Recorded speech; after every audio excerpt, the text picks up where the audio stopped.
आणि अगदी थोड्या वेळामध्ये म्हणजे 12 ते 5 या वेळेमध्ये काठीबारची सोहळ्याची मिरवणूक होणार आहे आणि तदनंतर कीर्तन सेवा आयोजित करण्यात आलेली आहे। कीर्तन सेवेसाठी महाराष्ट्रातील नामवंत कीर्तनकार हरिभक्त परायण सुप्रियाताई साठे पेपरे ठाकूर पुणे यांची कीर्तनरूपी सेवा होणार आहे। तरी त्या कीर्तनरूपी सेवेसाठी या ठिकाणी थोडासा सत्कार होईल 10 मिनिटांमध्ये आणि त्यानंतर कीर्तनरूपी सेवेला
चूक झाली म्हणजे अशी चूक झाली की जी आपली एसी महामंडळामध्ये जी जागा आहे त्या जागेवरती आपल्या बैलगाड्यांचे आणि काठीबारचे सोहळ्याचे आम्हाला आपल्या ग्रामस्थांना फोटो घ्यायचे होते म्हणून आम्ही थोडं रॉंग साईडनी गोष्टीमुळं पोलिसांनी थोडंसं दुसऱ्या साईडने घेतल्या आणि नंतर आम्ही त्या ठिकाणी आपल्या बैलगाड्यांचे रथाचे काठीचे पालखीचे सर्व फोटो घेतले।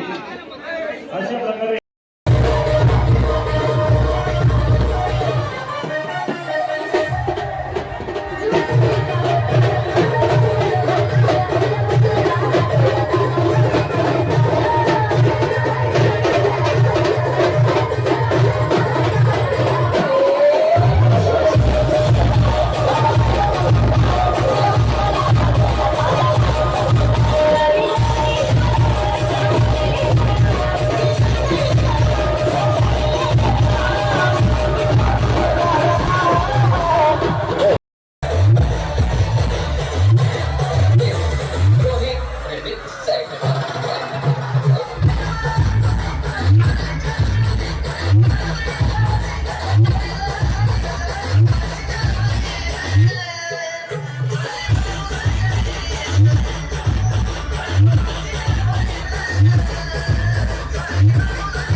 सुभाष कटे काठी उभी करून घ्या, काठी उभी करून घ्या.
दंड असतो तो उभा करतात आणि तो आरती होईस्तोपर्यंत गोल फिरवतात. आरती झाल्यावर जागेवर थांबवतात.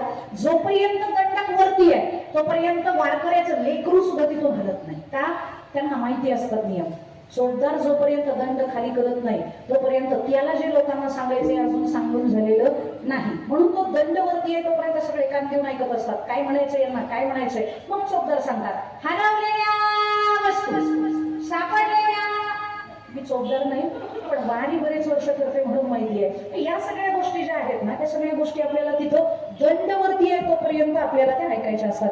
तुकोबराय म्हणतात, चांदीचा दंड आणण्याची परिस्थिती देवाला ठेवली नाही, पण चांदीपेक्षा मौल्यवान माझा हस्तदंड माझ्याकडे आहे. म्हणून तुकोबराय आपला हात वरती करतात. अभंगाचं प्रथम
हे पाठीवरती यावं आणि आपला सन्मान घ्यावा. कारण प्रत्येक धार्मिक कार्यात आपलं लय सहकार्य. पाणी पुरवणं हे आपलं प्रत्येक धार्मिक कार्यात सहकार्य.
कुलस्वामी खंडेरायांचा हा काठी पालखी सोहळा 150 वर्षाहून अधिक काल.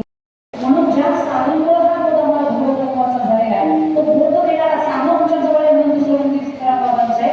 बोध बुडली ज्ञान दिवटी. ज्ञानाची दिवटी आहे. दिवटी म्हणजे काय करतो ती आहे त्याला दिवटी म्हणतात.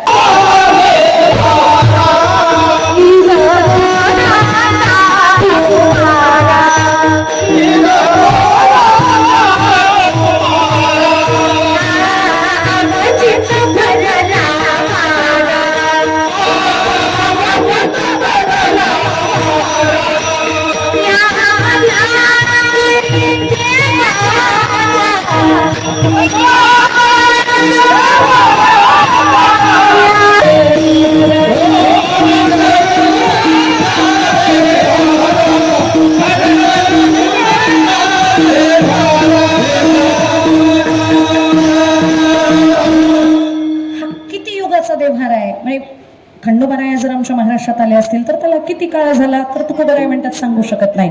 अनंत युगाचा देवहारा. बरं मग त्याच्यामध्ये गेल्यानंतर तुम्हाला काय ऐकायला आलं पाहिजे तर निज बोधाचा घुमारा. म्हणजे स्वतःच्या आतमध्ये काही प्रकारचे नाद असतात. ते नाद तुम्हाला ऐकायला यायला पाहिजेत. नादाचे 2 प्रकार सांगितलेले आहेत. खंडोबाच्या मंदिरामध्ये गेल्यानंतर 2 प्रकारचे नाद साधकाला ऐकू आले पाहिजेत. कोणकोणते 2 नाद तर आहात ध्वनीनाद आणि अनुभूत ध्वनीनाद. आयुष्यामध्ये देव येणं हे नितांत गरजेचं आहे. कारण ज्या माणसाच्या आयुष्यामध्ये देव आहे तो माणूस समाधानी आहे. ज्या माणसाच्या आयुष्यामध्ये भगवंत आहे ही धारणा मनामध्ये आहे ना तोही माणूस सुखी आहे. पण जो माणूस सर्व कर्तृत्व स्वतःकडे घेतो ना त्या माणसाच्या वाट्याला दुःखा व्यतिरिक्त काही आलं नाही. तर या दुःखाची भागा वाटा आला ज्या माणसाला आणि दुःख आलं तरी त्यानं दिलेलं आहे आणि सुख आलं तरी त्यानं दिलेलं आहे असं जे म्हणतात ती माणसं मानसिक दृष्ट्या समाधानी असतात. का कारण वारकऱ्यांना तर हे शिकवलेलं आहे. वारकरी आपल्या जवळ म्हणजे काय आम्हाला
सांडू नका आणि वाढ तरी जर सांडला असेल तर कृपया बरोबर घ्या. कारण इथं काही शिंदे यांचा या ठिकाणी कार्यक्रम आहे. आवाज येत नाही पुढे गेला ते स्पीकरवाला